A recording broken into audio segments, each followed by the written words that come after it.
Some films disturb us, not because of violence, but because of the subject matter. Lolita, Leon the Professional, American Beauty, and Birth. 4 films that are completely different, but they all revolve around the same unsettling question. What happens when emotion becomes so powerful that it begins to reshape reality? In Lolita, Humbert doesn't see himself as immoral. He actually feels misunderstood. When Humbert was very young, he was 14, he met the love of his life. And both him and the other young lady were both 14. And they had a wonderful relationship. They thought that they were going to be together forever. But an illness took her away from him. At 14, to be so much in love with someone, your first love, very strong emotions with love, to turn around and lose that first love. Here's some grief now that's compounding with that love. And that grief, he never actually seemed to have gotten over the loss of his girlfriend. Something as a young child that he obviously wasn't helped to learn to acknowledge what he was feeling and what he was going through. That stayed with Humbert, stayed with him. And it was like he was trying to find another girl, another person to feel his need for love.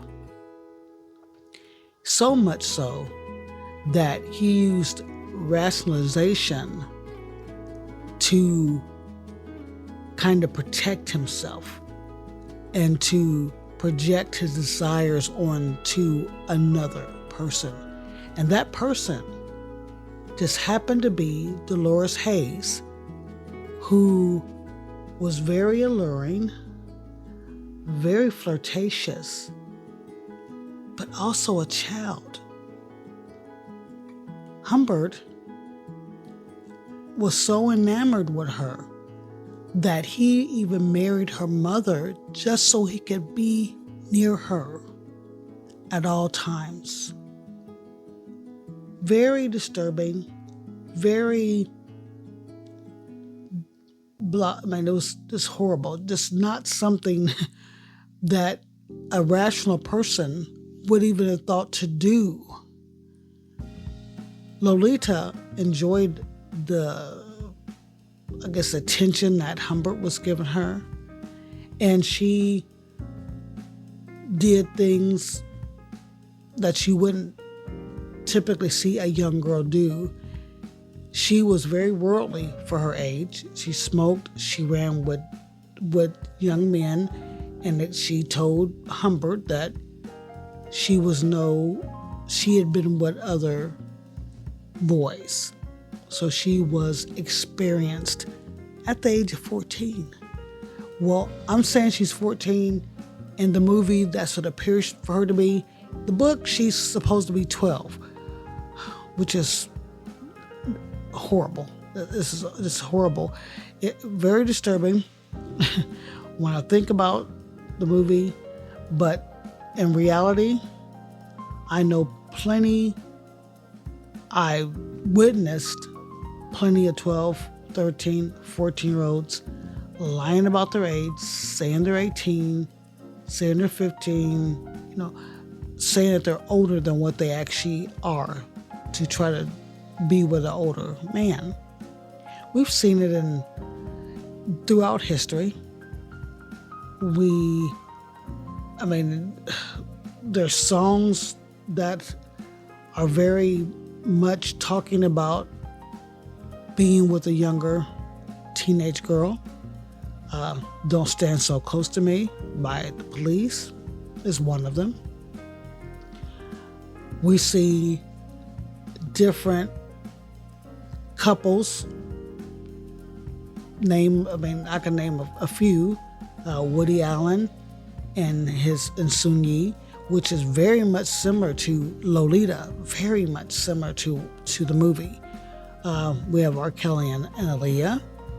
We have Marvin Gaye with his 15-year-old niece, the niece of his wife.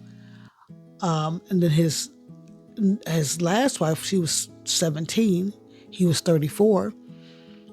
We have Prince and Mayte, who she was around Prince at a young age. Once she became of age, 18, married to Prince.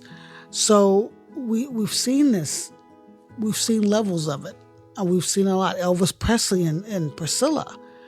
She was only 12, 13. And I think they do believe they were married when she was a teenager still. So we see these relationships, and where obviously there's these rationalization going on with these men.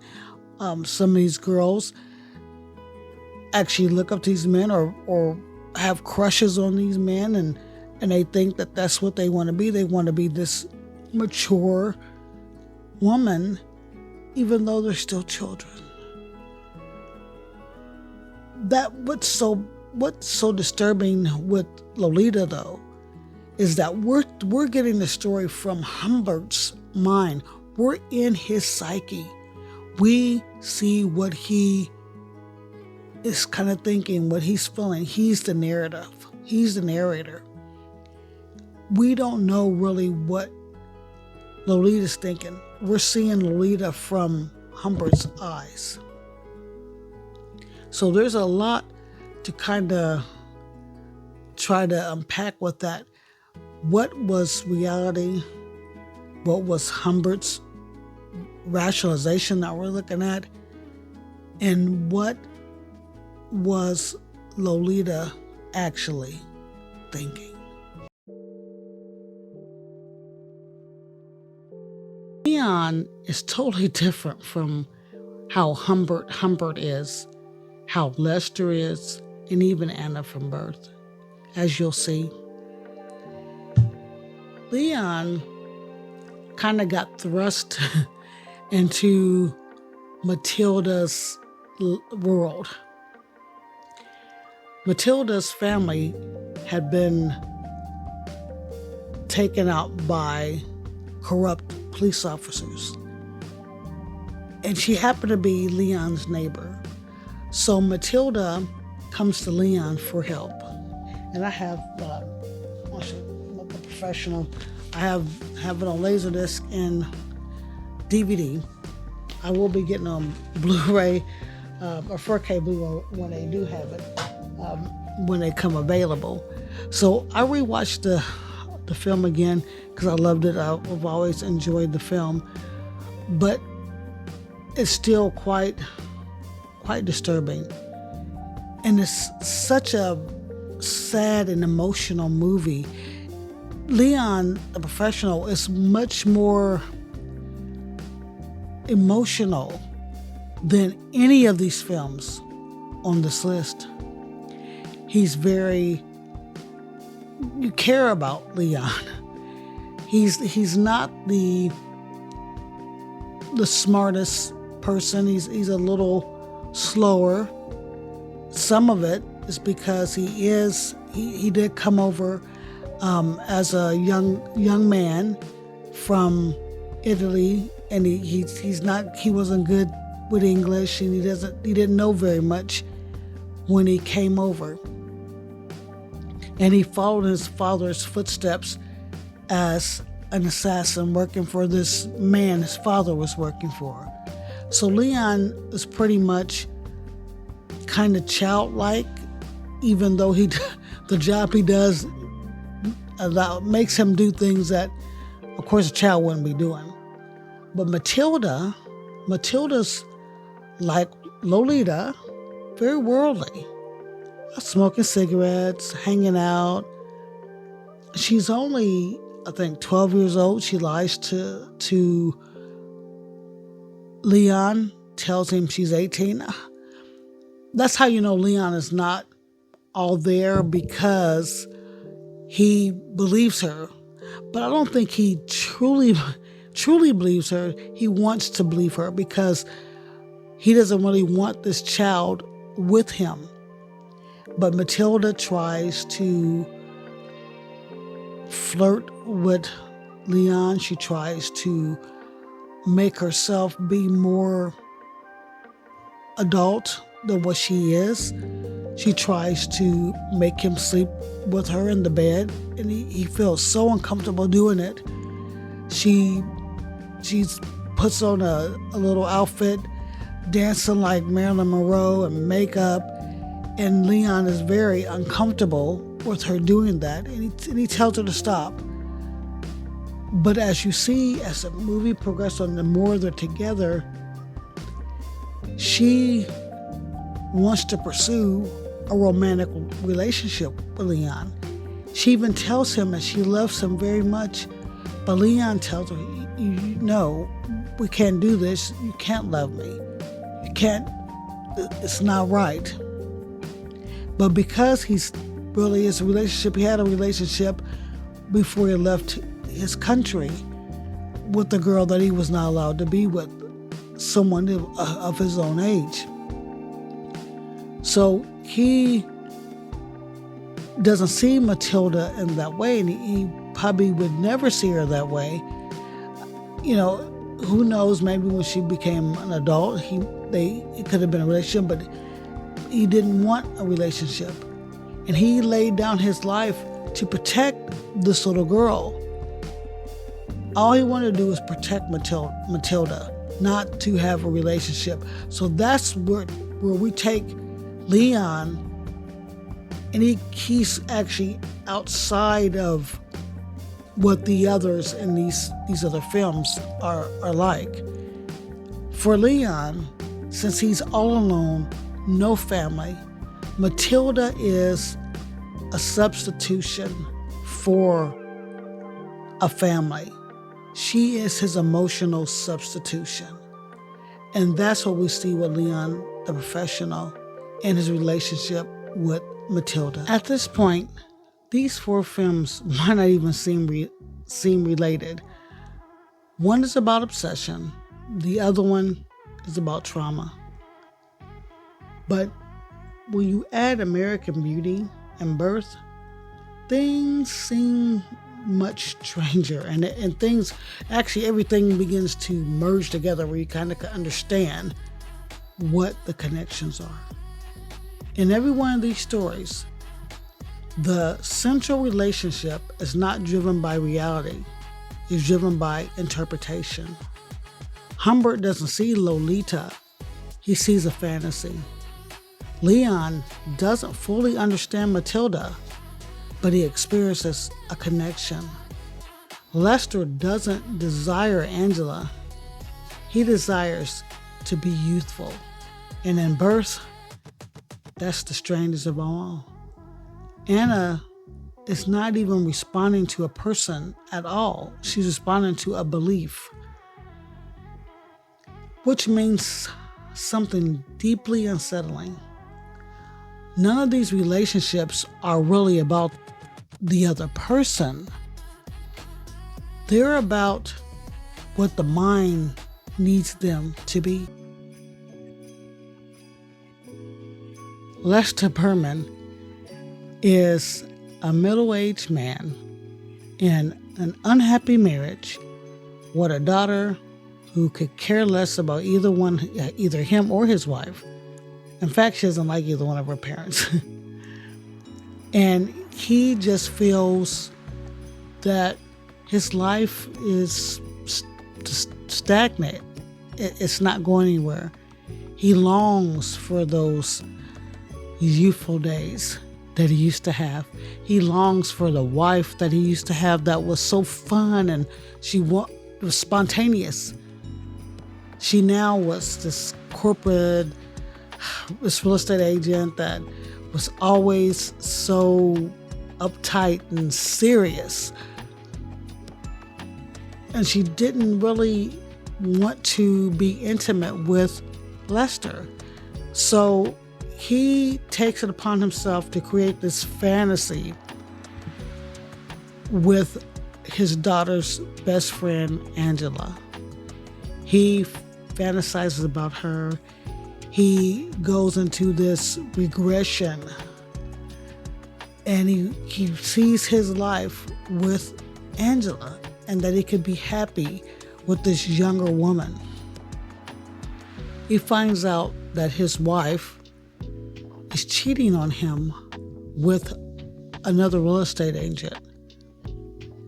Lester then was like, oh, okay, well, if she's going to do that, then I'm going to try to be with Angela if she is going to choose to be with another man. And Angela, she actually was thinking about this. She was actually thinking about being with her best friend's father, for him to be her first. But Lester, unlike Humbert, Lester chose to be the bigger man. He chose to walk away from taking this young girl's innocence. Now, Angela was, probably 17. She could have been going on 18. But they were seniors in high school. So she was much older than what Matilda and Lolita were. But was it right? No, it still wasn't right. But Lester did make that choice to not take this young girl's innocence. So that's where I could see that Lester, even though he fantasized, even though he was all willing and ready to be with this young woman, he didn't. One thing that I didn't talk about, all three of the men in these films have the same ending. They all did not end well for the men. They ended well for the young ladies that they were pursuing or that they were with, but did not end well for the men at all.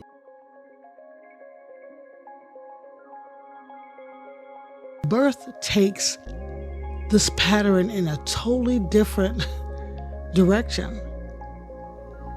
The relationship isn't driven by desire, but by grief. Anna is approached by a young boy telling her that he is her husband reincarnated. And at first, Anna, she shrugs it off. She believes it's not real, that he's lying to her. But he knows things he shouldn't know. He knows intimate things about that only Anna and her husband would know. And he has the exact same name as her deceased husband. Anna begins to form this belief that's driven by her grief. And she wants to believe him so badly that she decides to entertain the idea, even though she's engaged to another man. But she wants to bring this boy into her home, into her bed, to test out whether it is her deceased husband. She really does a lot of things that are wrong and disturbing to try to be with this boy because she thinks it's her deceased husband. She even tries to make this plan with him to run away and then to pretend that he's her son or her adoptive child until he hits 18 and then they can get married and live together as husband and wife. She wants her husband back so bad that she's willing to corrupt a minor for her husband's love. When she finds out that it's not him, it's not her husband back in this boy's body, she can't handle it. She gets married and she still can't handle not having him, not having her husband. It is a little, at the end of the film, it does make you think, like, was the boy, I mean, we know some of the things and how we got some of the information, everything, but was it really him? Was it really her husband back in his little boy's body? Was it? And even if it was it wise? Was it fair to drag this other man along for years like this, engaged, already paid for a wedding? How fair is it to him that you leave him for a little boy?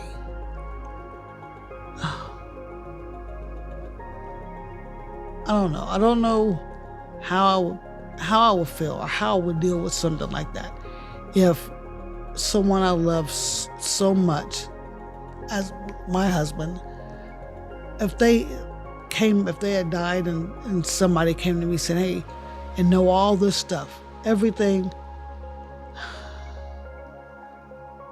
I still think it would be difficult because you're looking at a little kid, and no matter how you slice it, no matter how you spin it, it's still a child, still not the same. And you see this, we've had several teachers over the years who have been with these little boys. One such couple, the teacher was 34, the boy was 12, and they had 2 children together. She got pregnant, she was put in jail, she had the baby, she spent her time, the father of the child got the baby, she spent her time in jail, she got out of jail. While on parole, she gets pregnant again by the same boy. She goes back to jail, have a second child. When she's finally done her 2 terms and she gets out, her and the little boy, well, he's a man now, they get married and raise their 2 daughters together. And she passed away in 2020 from cancer. And sure enough, that little boy that she was with as a teacher was by her side when she passed. 3 years prior to that, though, he did file for separation, but they never got divorced. So I'm not sure why that happened, but there it is. A woman, 34, with a 12-year-old. Another teacher, same thing, another I don't know, I think she was 36, 38, look at it again, with a young boy, but she terminated the pregnancy. There's 20-something-year-old teachers pregnant by their students, but they terminated the pregnancies. So it's not just men that do it, there's women that do it. And there's a song, Just Can't Handle It by High Five, with these little a boy trying to escape being pursued by a 25-year-old when he's only 16. So it's from both sides. You can't blame this one side or the other. We've seen this on both sides.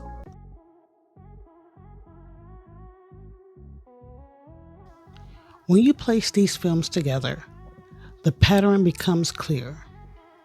Humbert creates a fantasy to justify desire. Leon forms a connection to replace isolation. Lester escapes into an illusion of youth. Anna holds on to belief to survive her loss. Different motivations, same psychological mechanism. The mind reshaping reality to meet emotional needs. I remember when I was in the 9th grade, one of my friends had a big crush on our 9th grade teacher, which a lot of girls did. But she was the one that caught his eye as well. They formed a relationship, and once she became of legal age, 18, they were married. He left his wife for this girl, and she soon became the stepmother of our fellow classmate. This really bizarre, a really horrible situation to witness and to see what it did and tore this family apart. The last time I saw her and my former teacher, they were at the store, and we were, I think, in our 40s, but they were still together. He was wheelchair bound. She was pushing him around, still married to him. She had told me they had children and how things were going, and I hadn't seen them again since then. I don't know, what happened with the relationship. From as far as I know, they were still married. I'm not sure if he still is alive at this time, but the fact that this bond was formed with a 14-year-old, and he had to be at least late 30s, maybe early 40s, and that relationship spawned for years. And like I said, they were still married, her in about her 40s, and him at whatever age, 70s, or very, very late middle, probably 70s. So it lasted for about 30. From lasting up, it was over 30 years when I saw them. You think about this. It's just a very disturbing scene. A young girl falling in love with these old men. We've seen it with Edgar Allan Poe, Jerry Lee Lewis, Woody Allen, Prince, Elvis, R. Kelly, and Marvin Gaye, just to name a few. And they all had teenage, young, not like 18-year-olds or 19-year-olds, but young teenage wives and girlfriends. Before 1753, in the U.S., you legally could be married at 12 years old as a girl and 14-year-old as a boy. As things have evolved, we had moved it up to 16 and 17, and now most states you have to be 18 years old to legally marry without parental consent or judicial approval. The majority of the time, if you're married at a younger age, it is because of a pregnancy. And there are some states that there is no minimum age with parental consent or judicial approval. And I got to look at my notes to pull some of these up. In California, New Mexico, Mississippi, and Oklahoma, they have no minimum age, which is very disturbing when you think of that. And as I was doing my research, I started looking at also like the music that romanticized being with a teenage girl. There's some examples like Don't Stand So Close to Me by The Police, Bill Withers' Ain't No Sunshine When She's Gone, talking about he need to leave this pretty young thing alone, but there's no sunshine when she's not there. Another example, because there's quite a bit of them, is Age Ain't Nothing But a Number, sung by Aaliyah and written by R. Kelly, which right now hearing that song is so disturbing based on all the allegations and what we found to be true and what was going on with that relationship between him and Aaliyah. We have Rolling Stones' Stray Cat Blues, Grateful Dead's Good Morning Little Schoolgirl, Kiss with Christine 16, and Foreigner with 17. That's just a few of those. There's plenty more songs that romanticize being with a young teenage girl. I'm glad that some things have changed and we have tried to stray away from that, but we still see these women. It used to be a lot of men that they, really seen, but now we see these women with these 12-year-old, 13-year-old boys, 14-year-old boys. And like I said earlier, we have the teacher who married her young father of her two children that she started out relationship when he was 12 years old. It's just no matter which way and who is doing the grooming or the relationship with these younger children, it's unsettling, it's very disturbing, and it's just, I can't see any kind of moral ground with it. I realize that these stories are very controversial and they're going to remain that way because it forces us to confront something that's very uncomfortable.